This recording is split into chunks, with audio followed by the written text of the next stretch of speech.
जब भी आपको ये लगे कि आपकी बॉडी का कोई भी पार्ट जरूरत से ज्यादा बढ़ रहा है, या आपका स्लीप पैटर्न ठीक नहीं है, या आप डीप स्लीप नहीं ले पा रहे, या आपकी बॉडी में थकावट फील हो रही है, या आपकी नमनेस हो रही है, यानी हाथ पांव पोरे जो है ना वो आपके उंगलियां, इसमें वो ताकत नहीं फील हो रही, या आपके हाथ पांव के अंदर जलन है, बर्निंग है, नमनेस है, या इसके अलावा ठंडे पसीने आते हैं, ठीक है, तो आपको ऐसी कंडीशन में 5-6 टेस्ट, जिनके मैं नाम अभी लूंगा जी, वो टेस्ट आपको करवाने चाहिए, ताकि आपको अपनी फिजिकल हेल्थ का और आपकी इनसाइड आउटसाइड बॉडी का पता होना चाहिए। नंबर वन एक टेस्ट हम करवाते हैं सीबीसी, इसको हम ये कहते हैं कंप्लीट ब्लड अकाउंट। अब इसमें क्या होता है कि आपकी एचबी के लेवल का पता चलता है कि आपकी बॉडी में जो हीमोग्लोबिन है वो कितनी है, आपके आरबीसी, प्लेटलेट, व्हाइट सेल, और आपकी बॉडी में इन्फेक्शन कहाँ पे, ये टेस्ट आपको बता देता है। ठीक है।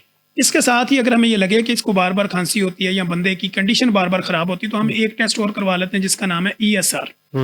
ईएसआर बेसिकली होता है इरिथ्रो सेडिमेंटेशन रेट, यानी ये भी इन्फेक्शन को बताता है। इसके साथ हम एक टेस्ट करवाते हैं एलएफटी, जिसको हम ये कहते हैं कि लिवर फंक्शनल टेस्ट, ये आपके जिगर के एंजाइम को बताता है। इसके साथ ही हमें एक टेस्ट करवाना पड़ता है आरएफटी, ये रीनल फंक्शनल टेस्ट है जो आपके गुर्दों की कंडीशन को बताता है कि आपकी बॉडी में जो गुर्दे हैं वो फिल्टर का काम करते हैं, क्या आपकी बॉडी की फिल्ट्रेशन सही हो रही है या नहीं हो रही। ठीक है। एक टेस्ट हम इसमें आज के दौर के अंदर जो करवाते हैं उसको हम कहते हैं HbA1c। HbA1c वो टेस्ट होता है जो आपकी बॉडी में ये बताता है कि पिछले 3 से 4 महीने में आपकी बॉडी के अंदर ग्लूकोज का लेवल वो कितना है, यानी आपके मसल और ब्लड से जो ग्लूकोज ले रहे हैं एनर्जी की फॉर्म में वो कितनी ले रहे हैं, बैलेंस है या अनबैलेंस है। तो इसका जो रिजल्ट है वो आपका 6.5 से नीचे आना चाहिए।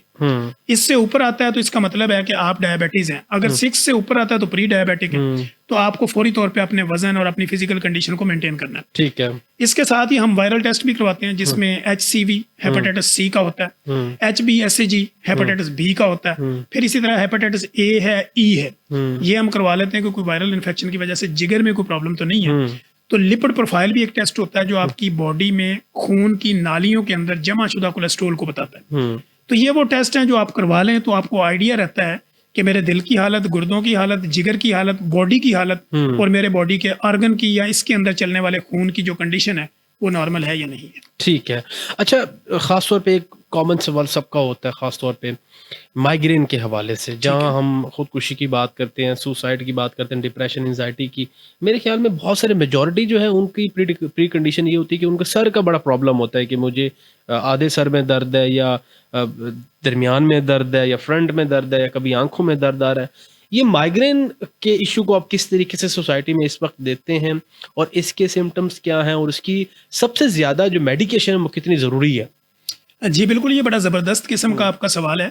मिग्रेन, माइग्रेन या दर्द शकीका, ठीक है, ये इनके नाम है। लोग ये कहते हैं कि आधे सर का दर्द, मुझे दर्द शकीका है, माइग्रेन है, मिग्रेन के अटैक होते हैं। अब माइग्रेन का जो क्राइटेरिया है कि आम बंदा ये समझे कि माइग्रेन का दर्द है या दूसरा दर्द है। जैसे आपने बात की, अगर आपकी बैक साइड के ऊपर, आपकी गर्दन से थोड़ा ऊपर सर के निचले हिस्से में अगर आपको दर्द हो रहा है और आप इसको माइग्रेन नहीं कह सकते, ये डिप्रेसिव पेन है,